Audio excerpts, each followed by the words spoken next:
At kung ikaw yung sasagot sa tanong mo, anong isasagot mo? Ikaw naman na bata sa'yo. Ilan bang isgap yung dalawa ni Christian? Nay, hindi yun yung, ang tanong na general, Nay. Hindi! Kasi nga di ba kayo ni Christian ngayon? Ay, nag-interview pa talaga ako. Magkasagot pa ako. Po talaga kayo, may ayuda na tayo eh. Bakit mo ba natanong? Wala wala lang, pumasok lang sa isip ko. Para may conversation tayo.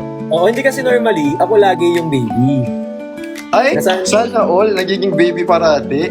Kung wala na experience kasi na, Nay? ako yung baby. Pares tayo, Nay. Hindi ko wala experience na maging sanggol. Sabi niya, So, Euro ba?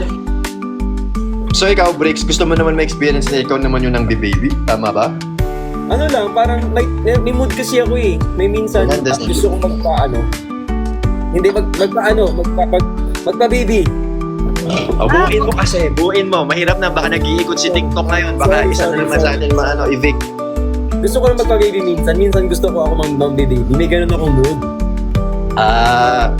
Pero ang tanong, naka-experience ka ba sa older o sa younger na baby ka? Mukhang okay naman yung younger din. Oh, Adol. O kung may kailangan, sabihin agad ha. Ito pili yung gusto. Kapso, Repso. Kapsoy, ama na, Kasi minsan, kapsoy, minsan dominante din yung, mas bata sa'yo eh. Mas ano? Mas dominante ng konti eh. Dominante ba si Chani? Alam mo, ang ganda pala ng kulay ng background mo. May pula-pula. Mabait naman si Christian ha. Parang hindi naman agad dominante. Sweet pa sa'yo eh. Ay. Ang ganda ng finish ng bahay. Kulay pula. Pero pag kanyang edad ba, ilan bang age gap nyo ni Manugang? Hindi lang naman konti lang. Mga 5? Mas bata siya sa'yo, Nak? Oh, mas bata si Chani sa kanya. Ilang taon na ba si Manugang? 21. Kasarapan pa. Yan ang mga ganda, no? Manyak ang nanay nyo, ah. Nay, kinahilay mo na tayo, Nay. Okay lang, Nay. Magaling naman ako, Nay. Okay. Ikaw na lang magdala ng relasyon nyo. Kasi So parang sinasabi mo na pag dominante siya, submissive ka. Tapos pag submissive ka, pag dominante ka, submissive naman siya. Tama ba? Sakto lang. Pero wala namang ganun. Walang ganun. Hindi naman siya, wala naman siyang walang ganun. Saka magkaibigan lang kami talaga. Wala naman ako sinasabi. Ako, tigilan mo ako sa kaibigan na yan, ha? Nanggigigil na ako sa kaibigan na yan. Kasi maraming mansisira ng relasyon yan pag alam nilang kaibigan lang.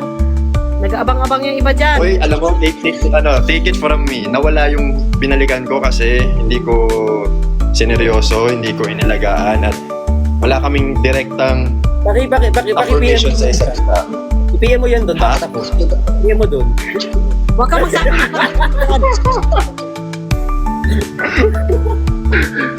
Sabihin mo, So, dapat special siya sa akin. Oo, dapat inaamin mo na, binibigyan mo na ng label, ganun.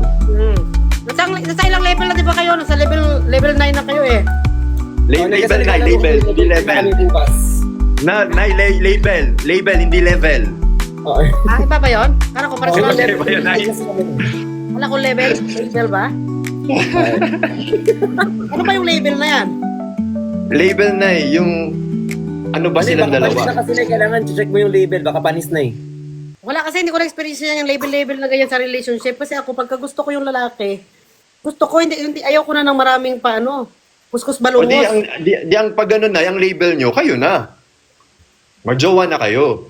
So, hinihingi ko kay Bricks, dapat habang eto pang may chance, that may label na. Oo, kasi marami yan dito sa social media, maraming mapanira ng relasyon. Magsasabihin mong friends lang, naku nak, baka magsisi ka, baka mag-iyak ka sa akin, magtawag ka sa akin, inay.